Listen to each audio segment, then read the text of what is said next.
Hallelujah. क्या सब कह सकते हैं हालेलुया? यीशु मसीह की सबसे पहले आप में से हर एक को यीशु सहाय। प्रभु आपको बहुत बहुत आशीष दे, खुदा आपको बहुत बरकत दे। आमीन।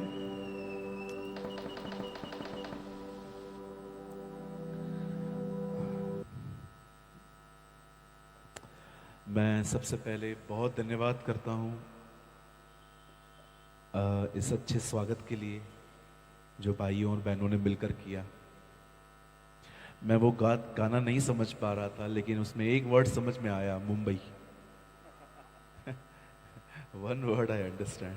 ये बॉम्बे के लिए कुछ बोल रहे। बहुत बहुत धन्यवाद और सारे भाइयों का जिन्होंने इस मीटिंग को ऑर्गेनाइज किया है, और उनके साथ जितने भी लोग खड़े हैं, आइए हम उन सब के लिए एक अच्छी ताली बजाएंगे मिलकर। कम ऑन, आइए इस टीम के लिए और जो लोग इनके साथ खड़े हैं उनके लिए एक अच्छी ताली बजाएंगे। Come on, God bless you, God bless you brother. मैं वचन को शुरू करने से पहले एक छोटी सी सूचना आपको देना चाहता हूं। मैं परमेश्वर के अनुग्रह से यहां पर 2 दिनों के लिए आया हूं। आज पहला दिन कंप्लीट हो जाएगा और कल हम 2 सेशंस लेने वाले हैं, एक सुबह एक शाम को। मैं आप में से हर एक को इनवाइट करता हूं। कल हमने फास्टिंग रखी है, कल हमने उपवास की घोषणा की है। आप में से जितने भी लोग मुझे ऑनलाइन देख रहे हैं, अगर आप झारखंड में कहाँ भी रहते हैं, आप उड़ीसा रहते हैं, आप अगर वेस्ट बंगाल रहते हैं, आप कहाँ पर भी रहते हैं, हम आपको न्योता देते हैं कि कल की सभा में ज़रूर आएं, क्योंकि कल मेरा विश्वास है कि परमेश्वर आज और कल कुछ अद्भुत और कुछ महान करने वाले हैं। आमीन। ओके, मैं चाहता हूं आइए आप सब ध्यान दें और कोशिश करें बच्चों को शांत करवाएं। वॉलंटियर्स स्पेशली बच्चों को शांत करवाएं। और मैं चाहता हूं आइए अब आप सब ध्यान दें।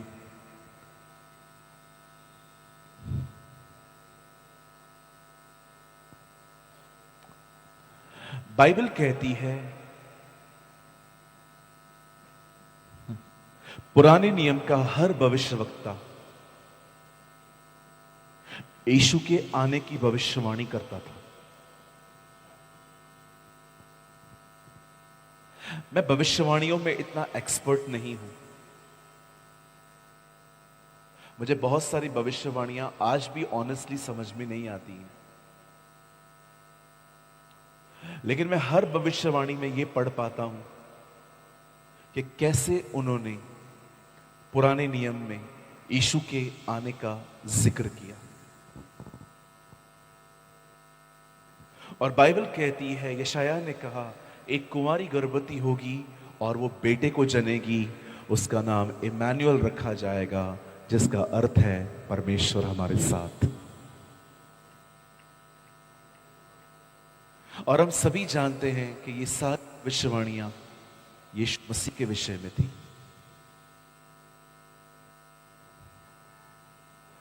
आप जानते हैं जब यीशु पैदा हुए, When Jesus was born, Bible कहती है वो 30 साल अपने मां बाप के वश में रहा, और उसके बाद एक दिन वो यरदन नदी पर आया, और बाइबल कहती है उससे बपतिस्मा लिया और परमेश्वर का आत्मा उसके ऊपर आया, और वहीं से उसने अपनी सेवकाई, ही स्टार्ट हिज पब्लिक मिनिस्ट्री। मैं कुछ समझाना चाहता हूं और मैं चाहता हूं अगर आप प्लीज सामने देखें और ध्यान दें। बाइबल कहती है दरियाए यरदन से अपनी सेवकाई शुरू की। आप जानते हैं उसने अपनी सेवकाई 3.5 साल तक की, लेकिन एक समय ऐसा आया जब उसने अपने चेलों को जाने की बात कही तो वो निराश हो गए। आप किसी के साथ भी 3.5 साल रहेंगे तो किसी के साथ भी आपका एक लगाव हो जाता है, एक अटैचमेंट हो जाती है, हमें उस व्यक्ति की आदत सी हो जाती है। चेले 3.5 साल तक उसके साथ रहे और जब उसने कहा अब मैं जा रहा हूं, बाइबल कहती है वो व्याकुल हो गए। और जब यीशु ने ये फील किया कि वो व्याकुल हो रहे हैं, मैं आपको बताना चाहता हूं, बड़े ध्यान से सुनिएगा, एक रहस्य है। तब यीशु ने अपने जीवन में पहली बार बहुत खुलकर पवित्र आत्मा का जिक्र किया। अगर आप नहीं सुना, मैं दोबारा कह रहा हूं, जिस दिन यीशु ने यह बात सुनी कि वो व्याकुल हो रहे हैं क्योंकि मुझे जाना है, उस दिन यीशु ने बड़े खुलकर पहली बार अपने जीवन में पवित्र आत्मा के बारे में बातें की। इससे पहले भी उसने पवित्र आत्मा के बारे में बात की थी, लेकिन उस तरह नहीं जिस समय उस समय की गई।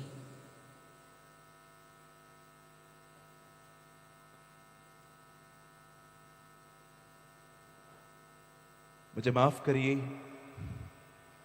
अब जो मैं कहूंगा शायद आप में से कुछ लोगों को यह बात अच्छी ना लगे, लेकिन सच बोलना जरूरी होता है। आप जानते हैं, पुराने नियम में इज़राइल के लोग परमेश्वर को नहीं जानते थे। आपने देखा नए नियम में लोग यीशु जानते थे।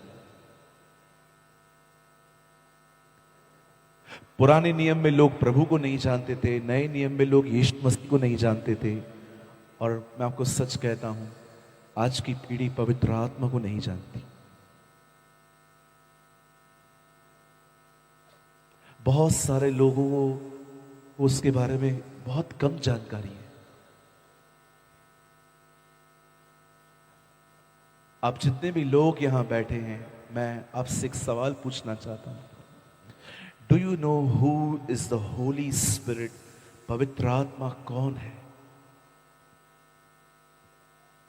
कभी आपने इस बारे में सोचा कि उसका नाम पवित्र आत्मा क्यों है, आत्मा क्यों नहीं है? जानते हैं पवित्र आत्मा का नाम पवित्र आत्मा क्यों है? क्योंकि वो मनुष्य को पवित्र करने आया है। दुनिया की किसी भी किताब को उठा के पढ़िए, हर जगह लिखा रहता है धर्मशास्त्र, लेकिन हमारी बाइबल के आगे धर्मशास्त्र नहीं है, पवित्र शास्त्र है। क्योंकि यीशु अपने लोगों का धर्म नहीं, उन्हें पवित्र करने आया था। हालेलुया, बोलिए यीशु मसीह की यस जय। वाह, कौन है पवित्र आत्मा? क्यों वो एक विश्वासी की जिंदगी में आया है? क्या वो सिर्फ इसलिए आया है ताकि वो आपको जमीन पे गिराए? क्या वो सिर्फ इसीलिए आया है ताकि आपको एक अन्य भाषा का वरदान देके बस इतना काफी है? क्या वो इसीलिए आया है ताकि आपके गूज़बम्स आ जाएं, आपके बाल खड़े हो जाएं?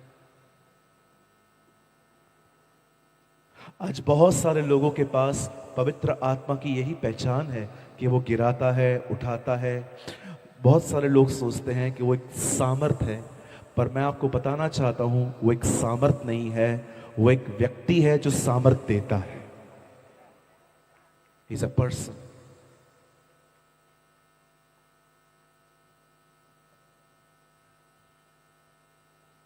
आज बहुत से लोग उसे नहीं जानते। मैं ये नहीं कह रहा हूं कि कोई नहीं जानता, नहीं, मैंने अपनी आंखों से देखा है, कुछ लोग उसे जानते हैं, लेकिन बहुत से लोग उसे नहीं जानते। इवन पौलुस एक जगह पे लोगों से कहता है, हे तुम लोगों ने पवित्र आत्मा पाया? वो कहते हैं हमने तो उसकी चर्चा भी नहीं सुनी है।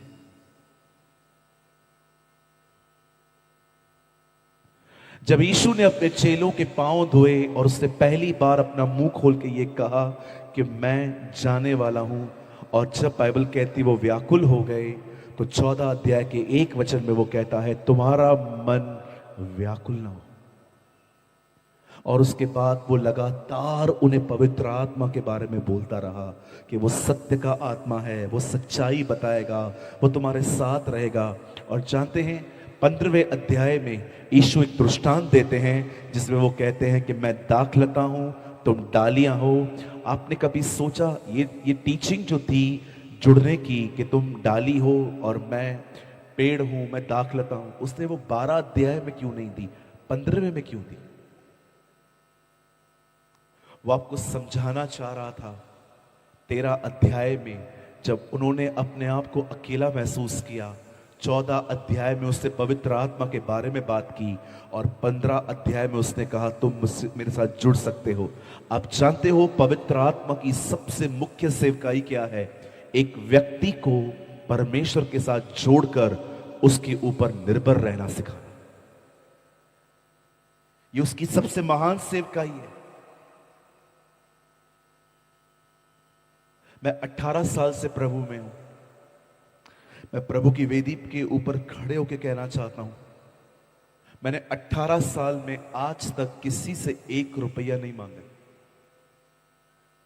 मैंने आज तक किसी को नहीं कहा है कि मेरी मदद कर दे। मैंने कभी व्हाट्सएप स्टेटस पे नहीं लगाया है कि मुझे इंस्टॉलमेंट भरनी है, मुझे ईएमआई भरना है, मुझे पैसों की जरूरत है, कृपया आप मेरे लिए प्रार्थना करें। मुझे पवित्र आत्मा ने हमेशा मेरी कमी घटियों में सिखाया, उसके पास जा, वो तुझे देगा। आप जानते हैं पवित्र आत्मा की सबसे मुख्य बड़ी सेवकाई क्या है? आपको परमेश्वर पर निर्भर रहना सिखाना, to depend on the lord. मैं एक सवाल पूछना चाहता हूं। झारखंड मेरे लिए नई जगह नहीं है, परमेश्वर जानता है, मैं यहां पर बहुत सालों से आता हूं। हाँ, ये बात सच है, मैं हजारीबाग पहले आया हूं, पहली बार आया हूं, लेकिन परमेश्वर ने मुझे झारखंड में बहुत इस्तेमाल किया है। मैं उसके लिए सारी महिमा उसको देता हूं। आप लोग मेरे लिए नए नहीं हैं, आप मेरा एक परिवार हैं। मैं आपसे एक बात पूछना चाहता हूं, कृपया इस सवाल का मुझे जवाब दीजिए। कभी आपने इस बारे में सोचा है मेरी लाइफ ओवर थिंकिंग से क्यों गुजर रही है? ओवर थिंकिंग का मतलब होता है अधिक सोचना। कभी आपने इस बारे में सोचा है मैं परेशान क्यों रहता हूं, मैं डिस्टर्ब क्यों रहता हूं, क्यों मेरे स्वभाव में चिड़चिड़ापन है, मैं प्रेम से जवाब क्यों नहीं देता लोगों को? जानते हैं इन सारी बातों का जवाब क्या है? क्योंकि हम खुद पर निर्भर हैं, परमेश्वर पर नहीं। हमने सारे काम अपने ऊपर लेके रखे हैं। बिटिया की शादी मुझे करानी है, घर मुझे खरीदना है, नौकरी मुझे देखनी है। मुझे एक बात बताइए, कभी कभी आपको लगता नहीं है आपने ऐसा बोझ उठाया है जिसको आप उठा ही नहीं पा रहे?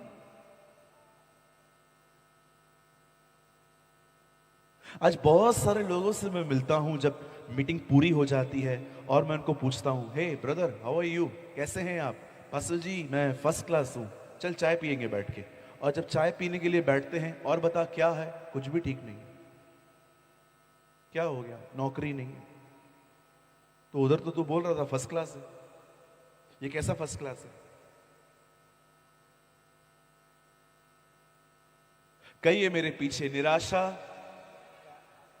सब कहिए, निराशा, परेशानी, ओवर थिंकिंग, अधिक सोचना। ऐसे करिए, परमेश्वर की तरफ से नहीं आता।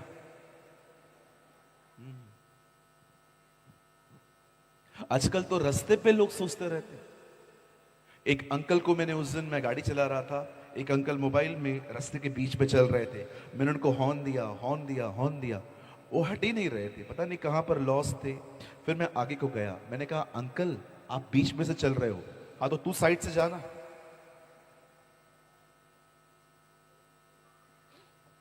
हर एक को अपनी चिंताएं हैं।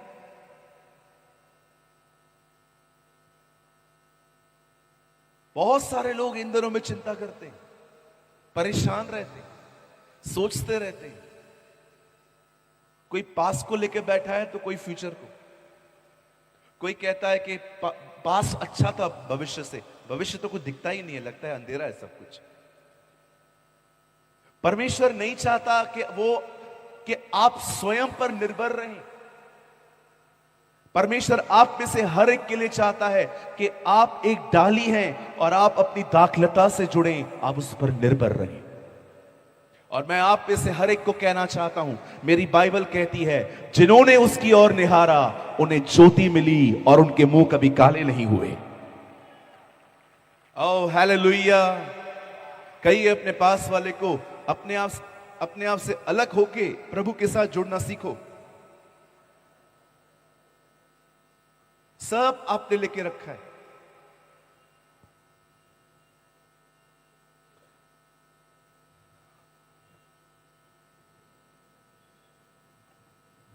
ये देख रहे हैं ये क्या है?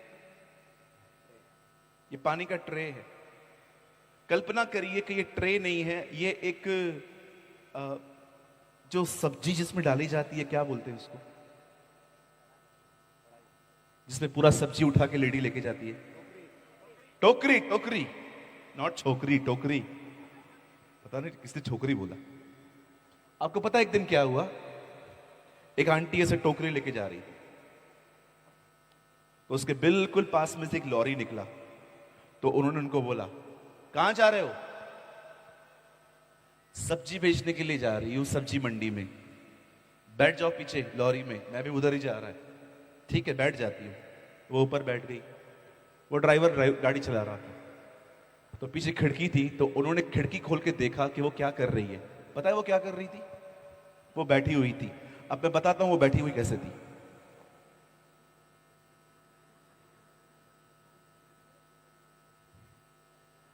गाड़ी में बैठी हुई थी, लेकिन बहन का टोकरी सर पे ही था। उस आदमी ने कहा, आंटी नीचे रखो ना। अच्छा अच्छा, सॉरी। हम सब लोग प्रभु में आ गए हैं, लेकिन बोझ की टोकरी अपने पास ही पड़ी हुई है। मैंने बहुत सारे लोगों को देखा है, अपना टोकरी प्रभु को देते नहीं है।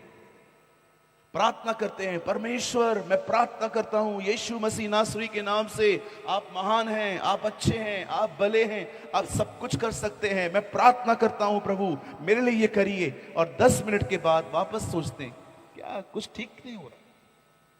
अभी तो प्रभु को बोला आपने, थोड़ा वेट तो करो।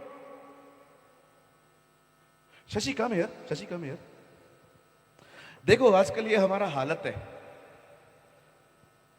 शशि 1 सेकंड के लिए आप शशि रहिए, मैं 1 मिनट के लिए प्रभु बन जाता हूं, ठीक है? 1 ही मिनट के लिए। ओके, पकड़िए। ये मेरी प्रार्थना है। शशि कौन है? कहिए शशि प्रभु है। हाँ है नहीं। पकड़िए, जोर से पकड़िए। अब देखिए ये मेरी प्रार्थना है। स्वर्गीय पिता, मैं प्रार्थना करता हूं यीशु के नाम से, मुझे सरकारी नौकरी चाहिए। मेरे बॉस को बदल, मुझे नहीं, बॉस को बदल। ये दे, वो दे, मतलब ये दे यार, ये कर, वो कर, वो कर, यीशु मसीह के नाम में आमीन। प्रभु जी ये सारी चिंताएं मैं आपको देता हूं, आमीन। लीजिए प्रभु, लीजिए, लीजिए प्रभु, लीजिए, मैं सब देता हूं प्रभु। लीजिए ना प्रभु, लीजिए, लीजिए, लीजिए प्रभु, ले लीजिए, ले लीजिए, ले लीजिए, ले लीजिए, ले लीजिए प्रभु। ये हमारी हालत। लीजिए ना प्रभु, ले लीजिए। ऐसे भाई फटेगा। बहुत सारे लोगों की हालत यही है, बातें बड़ी बड़ी, प्रभु ले, ले प्रभु ले, खींचो खींचो भाई, खींचो खींचो, ले प्रभु ले। Thank you Shashi. शायद आप भी यही कर रहे हैं, प्रेयर तो करते हैं लेकिन प्रभु को देते नहीं है। सब आपके पास ही पड़ा है। क्या चिन्ह है? क्योंकि आप चिंता करते हैं। अगर आपने प्रभु को दे दिया होता तो आप चिंता नहीं करते, आप मस्त आनंद के साथ घूमते।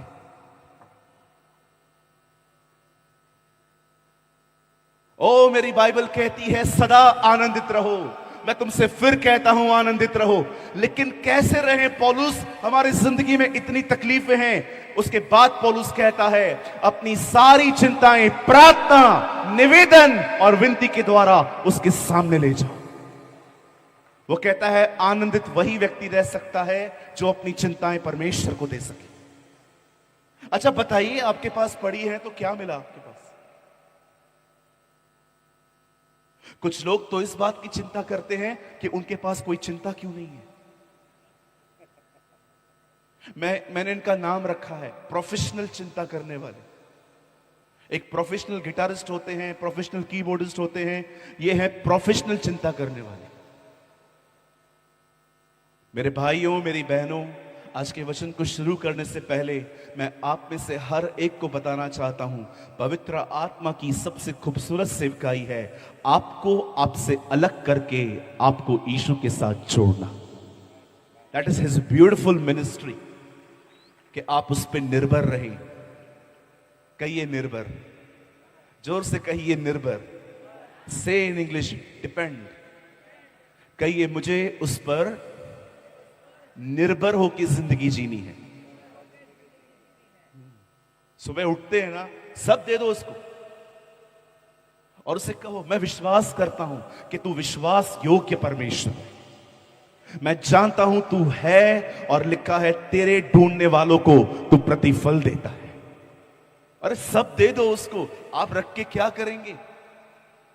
मुझे पता है इस हॉल में, इस पूरे ग्राउंड में ऐसे बहुत से लोग हैं जो बहुत अनहैप्पी लाइफ जी रहे हैं। आपके पास खुशी नहीं है। आपको पता है आपका प्रॉब्लम ये नहीं है कि आप बहुत तकलीफों में हो, आपका प्रॉब्लम ये है क्योंकि आपने वो सब परमेश्वर को नहीं दिया है। आज मैं आपको समझाना चाहता हूं कि परमेश्वर पर निर्भर जिंदगी होती क्या है। प्रभु नहीं चाहते हैं कि आपके ये जो आंखें हैं, ये आंखों के नीचे जो स्किन है वो ब्लैक हो जाए सोच सोच के। ये परमेश्वर की मर्जी नहीं है कि आपके घर में बीमारियां आए। ये सब बीमारियां अधिक सोचने और चिंताओं से आती हैं। ओ परमेश्वर चाहते हैं आपके घर में आनंद हो। प्रभु चाहते हैं आपके घर में खुशियां हो। प्रभु चाहते हैं आपके घर में उत्पत्ति एक एक हो। पवित्र आत्मा मंडरा रहा था, वो पवित्र आत्मा आपके घर पे मंडराए।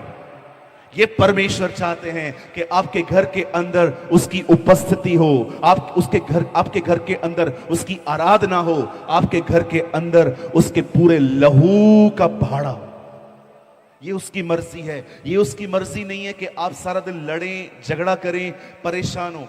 मैं आपसे पूछना चाहता हूं, चलिए होगी फाइनेंशियल प्रॉब्लम, यहां पर किसी किसी को आर्थिक तंगी होगी, पर मुझे ये बात बताइए, सोचने से क्या मिलेगा आपको? हो सकता है आपके पॉकेट में इतने पैसे नहीं है। मैं कभी ये वर्ड यूज नहीं करता हूं कि आप गरीब हो। जी नहीं, हम में से यहां पर कोई गरीब नहीं है। हम सब अमीर हैं क्योंकि हमारा बाप अमीर है। कभी न कहें कि मैं गरीब हूं। हां, पैसों की तकलीफ हो सकती है, लेकिन इसका मतलब ये नहीं है कि हम गरीब हैं। याद रखिए, हमारा बाप स्वर्ग में रहता है और वो एक अमीर व्यक्ति है, इसलिए उसने हमें कहा है वो राजाओं का राजा है। हम किंग हैं, किंग की तरह जिंदगी जी। मैं जानता हूं आप में से यहां पर कुछ लोग हो सकते हैं जिनके पास थोड़ी फाइनेंशियल प्रॉब्लम हो, लेकिन मुझे बताइए सोच के क्या मिलेगा? जब भी शैतान आपको ये कहे, देख तेरे पास पैसे नहीं है, तू सरवाइव नहीं कर पा रहा, देख तेरे पास नौकरी नहीं है, ये नहीं है, वो नहीं है, मैं आप में से हर एक को कहना चाहता हूं, उसे जवाब देना सीखिए। हाँ, मेरे पास पैसे नहीं है, लेकिन तुझे भी ये बात पता होनी चाहिए कि प्रभु मेरा चरवाहा है, मुझे कोई घटी नहीं होगी, मुझे परमेश्वर देंगे। जब आपके पास नौकरी नहीं है और शैतान आपको बताता है, देख you are a jobless person, तेरे पास कुछ काम नहीं है, उसे जवाब देना सीखिए। हाँ, मैं जानता हूं मेरे पास काम नहीं है, लेकिन तू भी ये याद रख, बढ़ती पूर्व और पश्चिम से नहीं आती, बढ़ती ऊपर से आती है। परमेश्वर मुझे पढ़ाएंगे। ओ मेरी बाइबल कहती है, अपने कुल पिता अब्राहम पर ध्यान दो कि जब वो अकेला था तब मैंने उसे पढ़ाया। परमेश्वर पढ़ाते, परमेश्वर आशीष देते। हालेलुया, बोलिए यीशु मसीह की। क्या हम परमेश्वर के इस स्वभाव के लिए ताली बजा सकते हैं? Yes, amazing. अब इससे अच्छी सबसे ब्यूटीफुल ताली दीजिए यीशु मसीह को।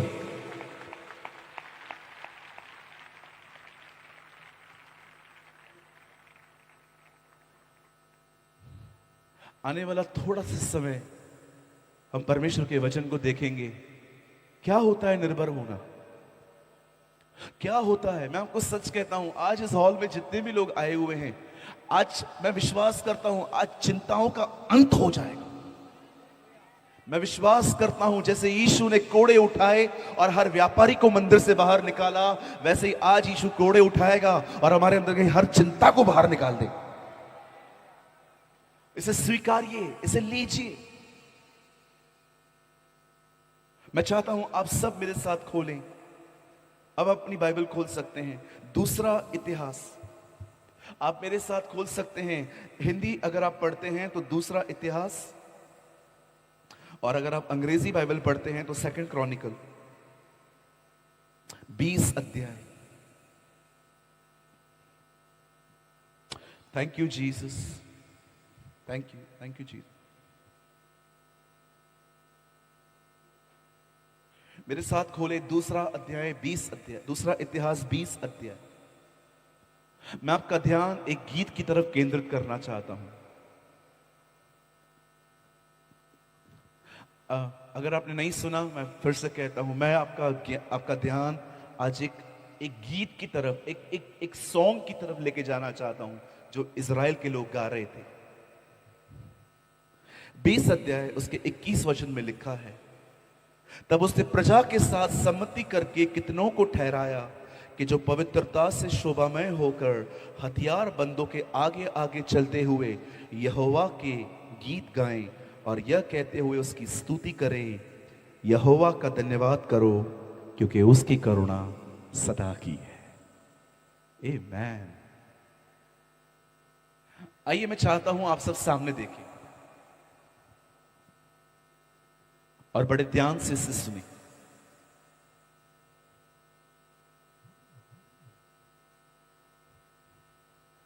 हम इस अध्याय में पढ़ रहे हैं कि कैसे इजराइल के लोग परमेश्वर के लिए गीत गा रहे हैं।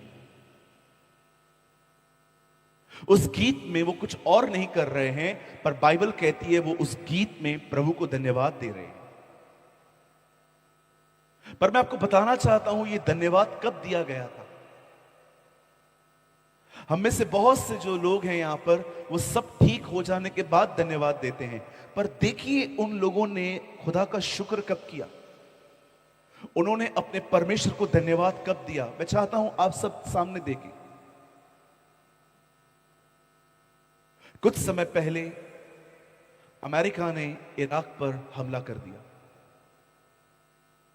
उसके बाद आप इतिहास जान के देख सकते हैं कि कैसे रशिया ने यूक्रेन पर हमला किया, और उसके बाद आप देख सकते हैं कैसे इजराइल ने गाजा पर हमला किया। हम वो पीढ़ी हैं जिन्होंने न केवल युद्ध सुने हैं पर आंखों से देखे हैं। यीशु ने कहा उसके आने से पहले बहुत सारे युद्ध होंगे। ये परमेश्वर ने ठाना नहीं था, लेकिन परमेश्वर सीजन्स के बारे में बता रहा था हमें कि ऐसा होगा। मैं आपको बताना चाहता हूं, हम वो पीढ़ी हैं जिन्होंने न केवल युद्धों के बारे में सुना है, परंतु हर युद्ध हमने टीवी पे खुद देखा है। बाइबल कहती है इजराइल के अंदर 12 गोत्र थे। There was 12 tribes in Israel. और बाइबल कहती है एक समय आया जब 11 गोत्र अलग हो गए और एक गोत्र अलग हो गया। 11 गोत्र को इंग्लिश में कहा जाता है ट्राइब्स। इसका सिंपल मतलब है समूह, ग्रुप। 11 गोत्र अलग रहने लग गए और एक छोटा सा गोत्र अलग रहने लग गया जिसका नाम था यहूदा। अब इजराइल के अंदर 2 राजा थे, एक इजराइल का और एक यहूदा का। इवन आप नए नियम में यीशु के समय में पढ़िए, लिखा है राजा हेरोदिस 1/3 का राजा था। अब इजराइल 3 भागों में बंट चुका था।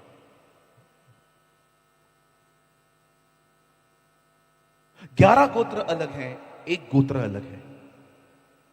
सोचो इन 11 गोत्रों के पास कितनी सेना थी, लेकिन इस एक गोत्र के पास इतनी सेना नहीं थी। It is just small tribe, एक छोटा सा गोत्र था जिसके पास इतने प्यादे नहीं थे। प्यादे मतलब सैनिक नहीं थे। एक छोटा सा गोत्र था, लेकिन 11 वो गोत्र थे, वो बहुत अलग थे। बाइबल कहती है जिन दिनों में यहूदा अलग हुआ उसका राजा था यहोशापात, और उन दिनों में इज़राइल का राजा था अहाब। अब तकलीफ इज़राइल के लोगों पे नहीं, यहूदा पे आई है। बाइबल कहती है एक दिन यहोशापात को पता चलता है कि 3 नेशंस, 3 देश उस पर हमला करने वाले। You know such a beautiful thing. सबसे खूबसूरत बात क्या है, एक राजा जब ये सुनता है ना कि उसके देश पे हमला होने वाला है, वो सबसे पहले सिक्योरिटी रूम में जाता है और अपने लोगों को तैयार करता है। वो अपने लोगों को गिनता है, वो उन्हें तैयार करता है, वो उनको इनकरेज करता है। पर आप जानते हो, जब यहोशापात ने ये बात सुनी कि लोग मुझे मारने के लिए आ रहे हैं, बाइबल कहती है वो उस रूम में नहीं गया कि सबको बुला के उनको कहे कि लड़ाई का समय है। बाइबल कहती है वो खुदा के पास गया। ओ, मैं आप में से हर एक को बताना चाहता हूं, इन दिनों में जब आपको ऐसा लग रहा है कि कोई तकलीफ आ सकती है, प्लीज अपने व्हाट्सएप के स्टेटस पे मत जाएं, परमेश्वर के पास जाएं। एक पास्टर के पास भी बात में जाइए, पास्टर के पास जाना कोई गलत बात नहीं है, लेकिन उनके पास भी सेकेंडरी जाइए, सबसे पहले परमेश्वर के पास जाइए। मुझे माफ करिए, कुछ चीजें शायद थोड़ी चुप सकती हैं आज। आप जानते हैं आजकल बहुत सारे लोग तकलीफ में पहले प्रभु के पास नहीं जाते हैं, पहले लोगों के पास जाते हैं। और जब लोग उनको कहते हैं ना मेरे से नहीं हो सकता, फिर वो खुदा का रास्ता पकड़ते हैं। एक दिन मैं एक डॉक्टर के पास गया और मैंने थोड़ी सी उनके साथ मजाक की। मैंने कहा डॉक्टर साहब, आपको लोग है ना भगवान कहते हैं आजकल, क्योंकि आप जिंदगियां बचाते हो। पर मेरा एक सवाल है, आपने देखा है आपकी एम्बुलेंस, आपके दफ्तरों के बाहर एक प्लस छपा हुआ रहता है? बोलते हैं हाँ। मैंने कहा आपको पता है वो क्यों छपा हुआ रहता है? बोलते क्यों, तुम बताओ। उनको तो पता था। मैंने कहा एक्चुअली आप लोग संदेश देते हो, लास्ट में यही बचाएगा, अंत में आपको यही बचाएगा। हालेलुया। पहला सवाल पूछना चाहता हूं, किसके पास जाते हैं आप सबसे पहले? आप सबसे पहले किसके पास जाते हैं? मेरी बाइबल कहती है तुम में से कोई दुखी है तो प्रार्थना करे, खुश है तो परमेश्वर की आराधना करे। बाइबल कहती है अगर तुम दुखी हो प्रार्थना करो, खुश हो उसकी स्तुति करो। इसका मतलब क्या है? चाहे आप ब्लेस्ड हैं, आप खुश हैं, दुखी हैं, उसके पास जाओ। यहोशापात को जब पता चलता है कि 3 देश के लोग इस छोटे से गोत्र पर हमला करने वाले हैं, बाइबल कहती है उसने अपने वजीरों को, उसने अपने प्यादों को, उसने अपने सैनिकों को नहीं गिना। बाइबल कहती है वो परमेश्वर के पास गया, और जैसे वो परमेश्वर के पास गया, वो उसके मंदिर में खड़ा हुआ और वहां पर खड़े होके इन खूबसूरत शब्दों में उसने ये प्रार्थना की। उसने परमेश्वर से कहा, क्या तू स्वर्ग में परमेश्वर नहीं? कितना ईशु की तरह प्रार्थना है ना इसकी। ईशु भी इसी तरह प्रार्थना करते थे, ऐ बाप जो तू आसमान पर है। यहोशापात भी प्रभु को कहने लगा, क्या तू वही नहीं जो स्वर्ग में रहता है? उसके बाद वो परमेश्वर से कहता है, क्या तू वही नहीं जो जाति जाति के ऊपर प्रभुता करता है? तू स्वर्ग में रहता है लेकिन सारी सृष्टि पर तेरा राज्य है। देख, वे लोग हमें मारने आ रहे हैं। उसके बाद वो खुदा से कहता है, देख हमारे पास न ताकत है न बुद्धि है उनसे लड़ने की, लेकिन हमारी आंखें तेरी ओर लगी रहेंगी, हमारी आंखें तेरी ओर लगी रहेंगी, क्योंकि हम जानते हैं तू ही बचाएगा। See the beautiful prayer. ऐसा लगता है ना 5 साल का बच्चा प्रेयर कर रहा है। कितनी साधारण और कितनी सामर्थी दुआ है। आप में से जितने भी लोग यहां पर हैं जिनके बिजनेस नहीं चल रहे हैं इन दिनों में, सर टेंशन क्यों ले रहे हो? उसके पास जाओ ना। जिनके पास नौकरियां नहीं है उसके पास जाओ ना।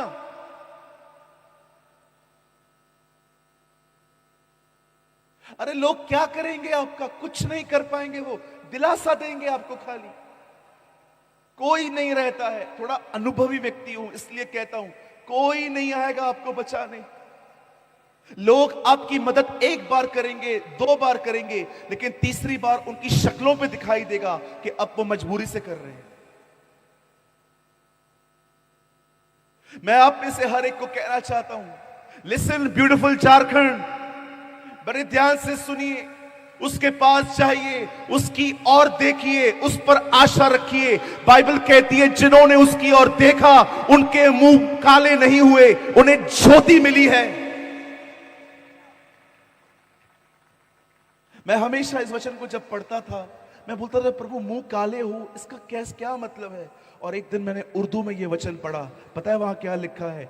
जिन्होंने उसको देखा उन्हें किसी शर्मिंदगी का सामना नहीं करना पड़ा, उन्हें शर्मिंदा नहीं होना पड़ा।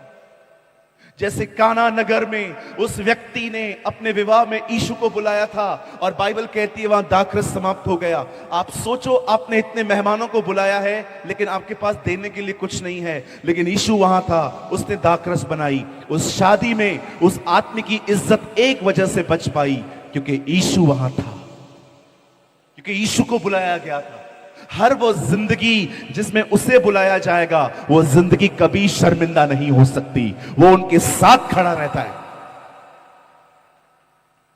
हटाइए अपनी नजर लोगों से, ये मेरी मदद करेगा, मैं इसको जानता हूं, मैं उसको जानता हूं, मैं इसको जानता हूं। बाइबल कहती है तुम प्रधानों पर भरोसा मत करना, क्योंकि उनमें उद्धार करने की ताकत नहीं है। उद्धार इज़राइल के परमेश्वर की तरफ से आता है। मैंने बहुत साल पहले प्रभु को पता है क्या कहा था? भूखा मर जाऊंगा लेकिन किसी के सामने हाथ नहीं फैलाऊंगा। और विश्वास करिए, आज 18 साल हो गए हैं मुझे प्रभु में आने के बाद, उसने कभी मुझे किसी के सामने हाथ फैलाने नहीं दिए। उसने हमेशा मेरी आवश्यकताएं पूरी की। उसे पता है आपको 14 दिन आप वेट नहीं कर सकते हो। आप बिलीव करो, निर्भर रहो, वो 13वें दिन पे ही आप तक बात पहुंचा देगा।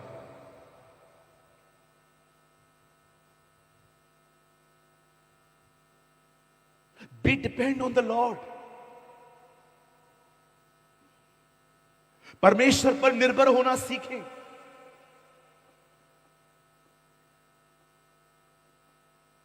आपके बच्चे प्रभु में नहीं हैं, आपका पति प्रभु में नहीं है, आपकी पत्नी प्रभु में नहीं है। हो सकता है आप अपने घर के अंदर अकेले विश्वासी हो, रोज प्रार्थना करते हो, लेकिन फिर भी घर वैसा ही है, कठोर, आपको रोकने वाला, हमेशा आपके विश्वास पे ताने मारने वाला, कुछ ना कुछ आपको बोलते रहते हैं। मत निहारो उनको, उसकी प्रतिज्ञा को देखो। उसने क्या कहा है? तू विश्वास कर, तेरा परिवार उद्धार पाएगा, परमेश्वर उन्हें ले आएगा, क्योंकि परमेश्वर का वचन कहता है उसकी जिंदगी की शपथ, हर घुटना टिकेगा, हर जुबान स्वीकार करेगी कि यीशु ही प्रभु है।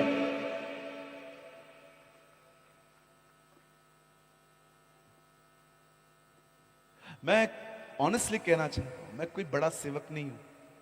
मैं बहुत गांव-गांव में जाता हूं, मैं ऐसी ऐसी विलेजेस पे जाता हूं, शायद आप में से बहुतों को उनके नाम भी नहीं पता होंगे। मैंने खुद प्रभु से विलेज मिनिस्ट्री मांगी है। कोई विश्वास कीजिए, मैंने खुदा से हमेशा कहा है, Lord please send me in a villages, मुझे गांव में भेज यार, उधर बहुत कम लोग जाते हैं आजकल, क्योंकि इतना आदर नहीं मिलता, इतना कुछ विचारों के पास रहता नहीं है, तो लोग बहुत सोचते हैं वहां जाने के लिए। मैंने कुछ बड़ा नहीं, लेकिन विश्वास कीजिए मैंने अपनी मसीह जिंदगी में परमेश्वर पर निर्भर होना सीखा। मैं चीजों को लेकर इतना सोचता नहीं, मुझे पता है वो विश्वास योग्य है, मुझे पता है। एक परमेश्वर के दास ने एक किताब लिखी, उसमें पता है उन्होंने क्या लिखा? जब मूसा लाल समुद्र के सामने खड़ा था तो उसने लाल समुद्र को दो भाग किया और इस्राएली को कहा चलो, और जैसे वो पानी अलग हो गया वो चलने लग गए। जानते हो उस परमेश्वर के दास ने क्या लिखा? ये तो मूसा था जिसने समुद्र को दो भाग कर दिया, यीशु होता तो पानी पे चला देता। वो कहता चलो चलो पानी पे, मैं देखता हूं तुम्हें कौन रोकता है। ये आपका परमेश्वर है। He is your Jesus, He is your God। ये वही परमेश्वर है जो 100 सालों की उम्र वालों को बच्चे देता है। ये वही परमेश्वर है जो समुद्र को दो भाग बना देता है। ये वही परमेश्वर है जो आराधना के द्वारा दीवारों को तोड़ देता है। ये वही परमेश्वर है जिसके दासों को शेर देखते तो हैं पर छू नहीं पाते। ये वही परमेश्वर है जो सिर्फ बचाता नहीं है पर यदि मर जाए तो हमें जिंदा कर सकता है। ये आपका परमेश्वर है। क्या थोड़ी थोड़ी बात को लेके बैठते हो? थोड़ी थोड़ी बात पे चिंता करते रहते हो?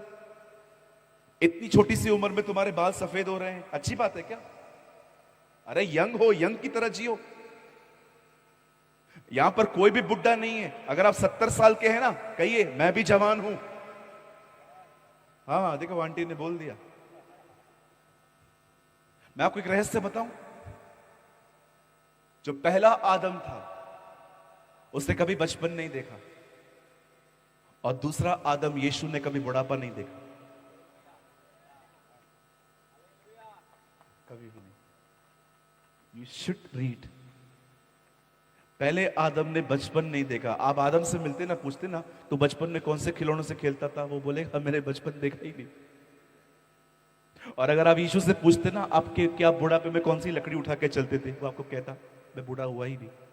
मैं खुदा से कह रहा था प्रभु क्यों क्यों क्यों क्यों आपने बुढ़ापा नहीं देखा? परमेश्वर ने मुझे खूबसूरत जवाब दिया, क्योंकि मसीह में कोई बुढ़ा होता ही नहीं है। हम सब जवान हैं। आइए अपने हाथ को उठा के कहिए मैं जवान हूं।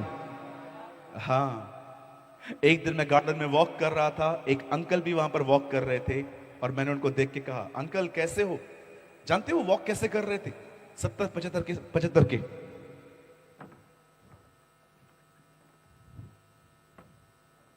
जवान लोग भी वो इतना फास्ट नहीं कर पाते हैं जितना वो 70-75 साल के अंकल कर रहे थे। फिर मैंने उनको पूछा अंकल क्या आदमी हैं आप, इतने बुढ़ापे में भी कितना फास्ट चलते हैं? पता है उन्होंने क्या कहा? बुढ़ा तेरा बाप।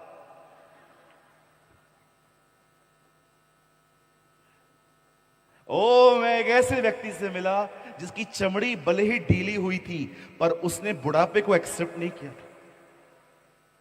हम मसीह में सब जवान हैं, हम यंग लोग हैं। हालेलुया।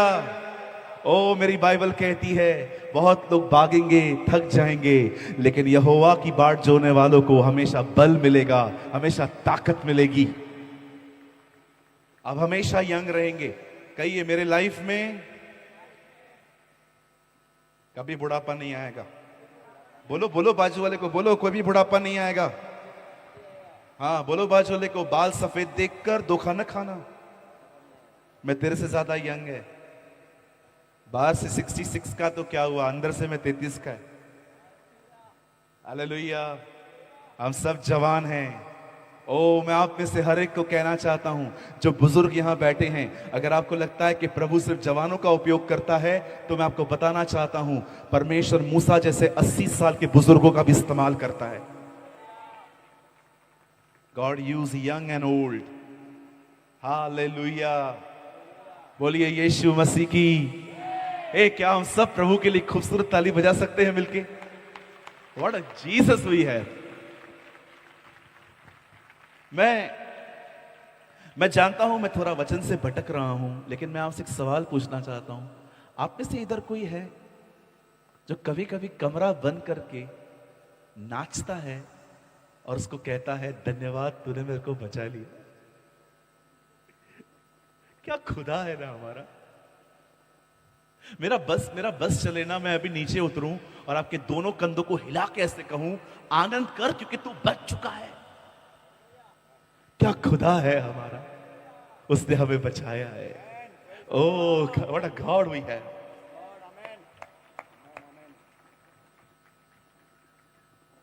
हम बचाए गए हैं, हमारा उद्धार हुआ है, हमारा नाम जीवन की पुस्तक में लिखा है। बहुत जल्द आसमान का सीना चीर कर वो हमें लेने आएगा। कितने आशीषित लोग हैं ना हम, कितने ब्लेसेड लोग हैं हम। और हमें लगता है जिसके पास बड़े बड़े घर हैं, सोना है, चांदी है, बस वही लोग आशीषित हैं। जी नहीं, ये सब गरीब हैं। अमीरों की जमात तो यहां लगी हुई है। आप सब रिच हैं। कई अपने पास वाले को, हम लोग सब धनी हैं। बहुत माल। पास्टर शाहुल बोल रहे बहुत माल है। ये प्योर झारखंडी है। Hallelujah. Oh, we are the richest people. हम बहुत अमीर हैं, इतने अमीर कि आपको कोई खरीद ही नहीं सकता।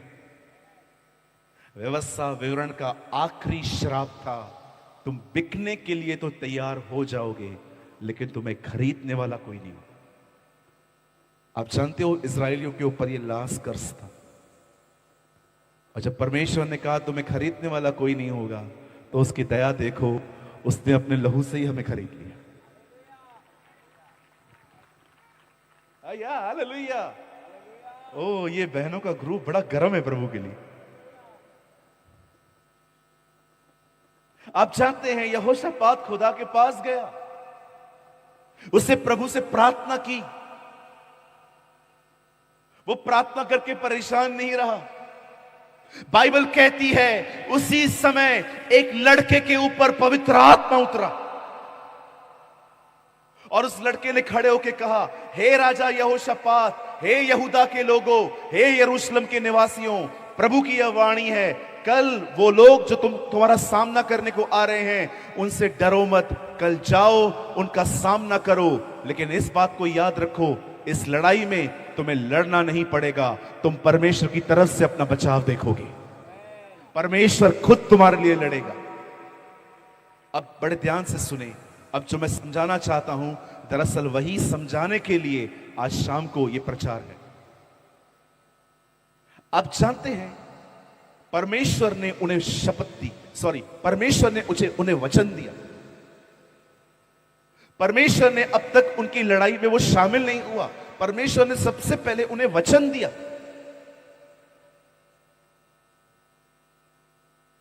मेरे पीछे कहिए, प्रभु सबसे पहले वचन देते हैं। यदि हम उस वचन को थामेंगे, वो खुद भी आएंगे। हैव यू नोटिस्ड, जब 10 कोढ़ी यीशु को देख रहे थे, उन्होंने कहा हम पर दया कर। यीशु ने उनको चंगाई नहीं दी, यीशु ने उन्हें वचन दिया, जाओ अपने आप को याजक को दिखाओ। उनको चंगाई नहीं दी गई, जबकि मत्ती 8 अध्याय में भी एक कोढ़ी उन्हें मिला था, और बाइबल कहती है उस पर यीशु ने हाथ रख के कहा था, मैं चाहता हूं तू शुद्ध हो जा। लेकिन इन 10 कोढ़ियों को चंगाई नहीं मिली, इन 10 कोढ़ियों को परमेश्वर ने वचन दिया। कई बार जब आप संडे को चर्च में आते हैं, आपके पास्टर के द्वारा प्रभु आपको वचन देता है।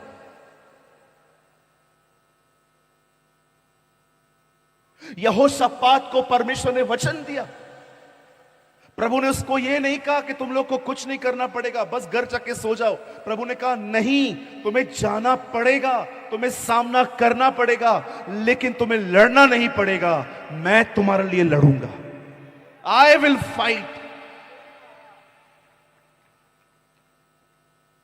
पता है परमेश्वर ऐसा क्यों कर रहे थे? प्रभु चाहते तो उनको खत्म कर देते वहीं, लेकिन परमेश्वर अपनी प्रजा को भय से मुक्त करवाना चाहता था। परमेश्वर चाहता था कि वो जाएं, ताकि याद रखिए, डर तब तक नहीं निकलता जब तक जिस चीज के लिए डर है वो की न जाए।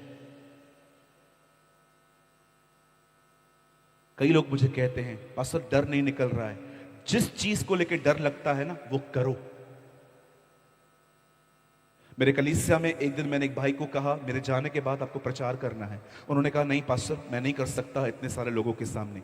मैंने कहा ब्रदर, अगर आज आपने मौका खो दिया ना, तो ये डर आपके पास हमेशा रहेगा।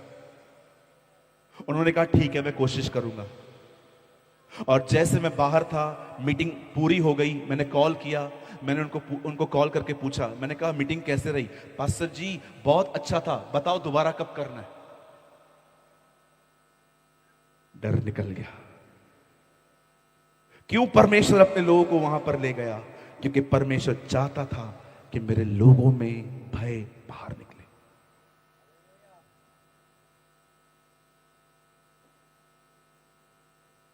वाह, व्हाट अ गॉड।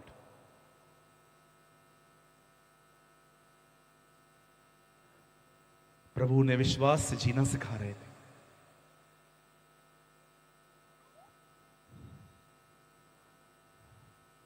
एक समय था जब इजरायली लाल समुद्र को पार करके निकले थे, क्योंकि लाल समुद्र दो भाग किया गया। लेकिन वही इजरायली जब यर्दन पर गए, यर्दन दो भाग नहीं हुई। जब उन्होंने अपने पांव डाले तब यर्दन दो भाग हुई। परमेश्वर उन्हें समझा रहा था, विश्वास से आगे बढ़ो, मैं चीजों को ठीक करूंगा। परमेश्वर चाहता है कि आप विश्वास से जिए, न कि भावनाओं से। भावनाएं लोगों को अपाहिज बना देती, लिटरली अपाहिज। कुछ लोग अपने बदन और अपनी भावनाओं के साथ इतने ज्यादा जुड़े हैं कि आजकल परमेश्वर का वचन भी उन पर असर नहीं कर पाता। They are so connected with the feelings and emotions. ये परमेश्वर की मर्जी नहीं है कि आप अपने साथ इतने जुड़े हुए रहें। इसलिए पौलुस कहता है, जो शरीर के अनुसार चलाए चलते हैं वे नहीं, पर जो आत्मा के चलाए चलते हैं वही उसके पुत्र कहलाए जाते हैं।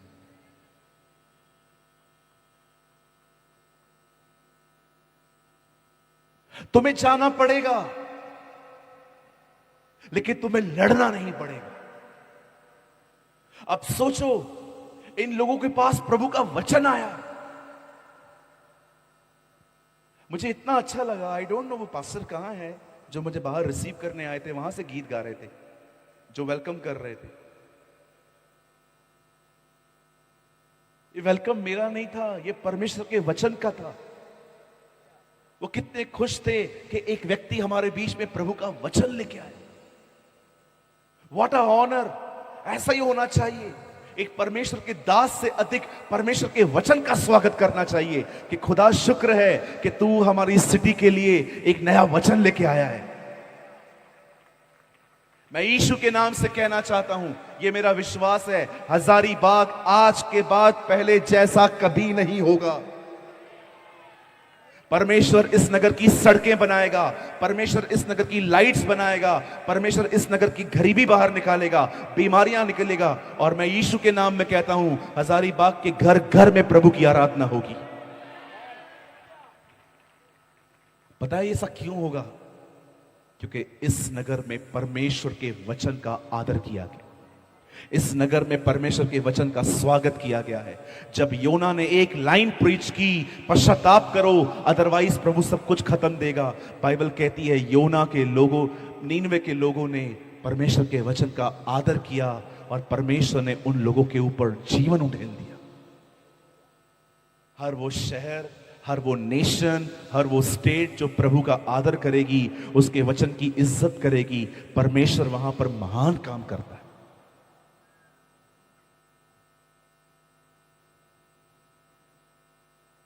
आप जानते हैं, मुझे सिर्फ 10 मिनट चाहिए, आपके सिर्फ 10 मिनट्स।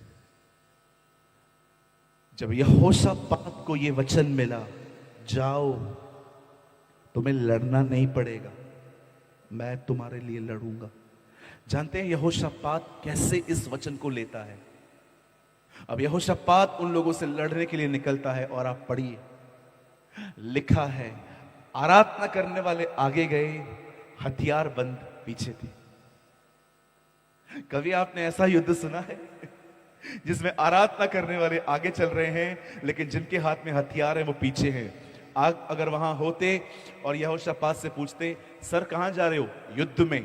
तो इनको पीछे क्यों किया है? हमें लड़ना नहीं पड़ेगा। देखिए एक आदमी ने परमेश्वर का वचन कैसे लिया है।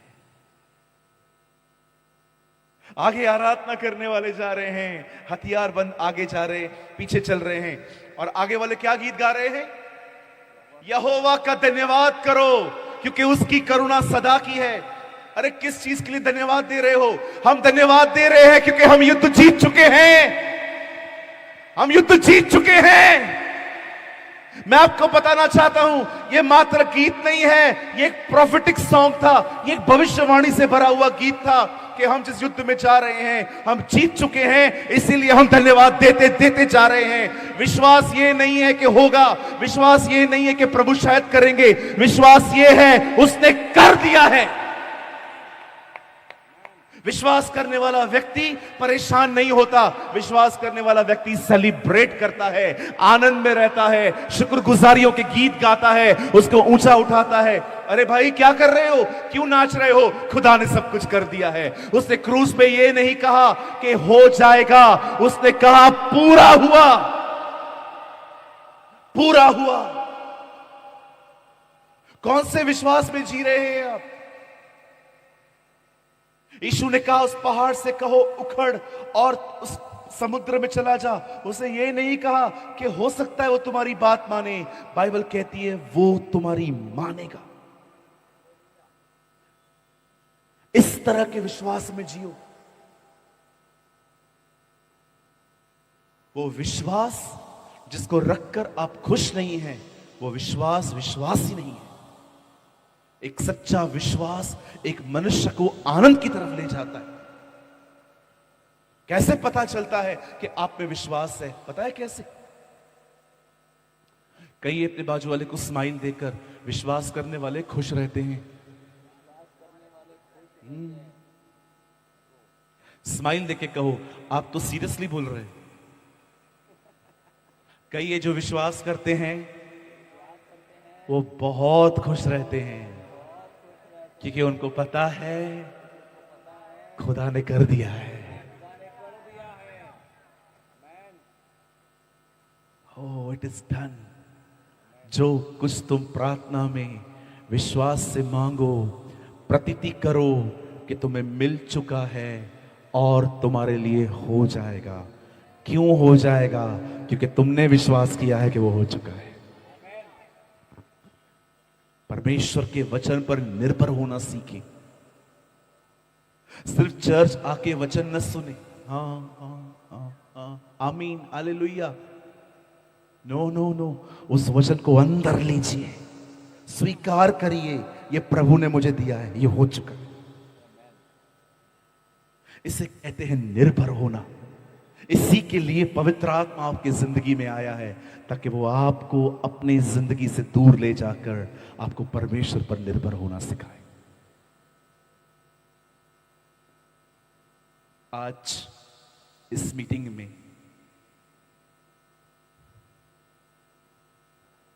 मैं आप में से हर एक को कहना चाहता हूं, अपने सारे बोझ आज खुदा को दो। पता है मैं आज विश्वास के बारे में क्यों प्रीच कर रहा हूं? ये मुझे प्रभु ने कहा। बताइए क्यों? पूछिए क्यों? मेरे से पूछो क्यों, ऐसे पूछो क्यों। अगर आज आप बिल्कुल सब कुछ प्रभु को देंगे ना, कल फ्रेश माइंड से मैं कल सुबह आपको पवित्र आत्मा के बारे में कुछ बताऊंगा, आप उसे समझ पाएंगे। मैं एक बहन को अपने चर्च में रोज बोलता था, बहन आप बाइबल पढ़ो। वो कहती थी हाँ मैं पढ़ूंगी। फिर 2 हफ्ते के बाद मैं उनसे पूछता था, बहन आप बाइबल पढ़ते हो? हाँ मैं पढ़ूंगी। फिर 3 हफ्ते के बाद मैंने फिर से पूछा, कहाँ पहुंची आपकी गाड़ी? बोलती है मैं पढ़ूंगी। मैंने एक दिन प्रभु से पूछा, मैंने कहा प्रभु मैं इसको 3 बार पर्सनली बोल चुका हूं बाइबल पढ़, ये पढ़ते क्यों नहीं है? मुझे प्रभु ने कहा वो परेशान है, वो पढ़ती नहीं है क्योंकि वो डिस्टर्ब है। सबसे पहले उसकी चिंताओं के बारे में उससे बात कर। और एक दिन मैंने उनको कहा बहन सब कुछ ठीक हो जाएगा, प्रभु सब कुछ करेंगे। अगले दिन मुझे आके कहती है पास्टर जी मैंने 3 अध्याय पढ़े हैं आज। एक परेशान व्यक्ति बाइबल कहां से पढ़ेगा? सबसे पहले वो अपनी परेशानियां खुदा को दे, उसके बाद वो प्रभु को समझे। मैं आज ये वचन 10 मिनट पहले पूरी कर रहा हूं।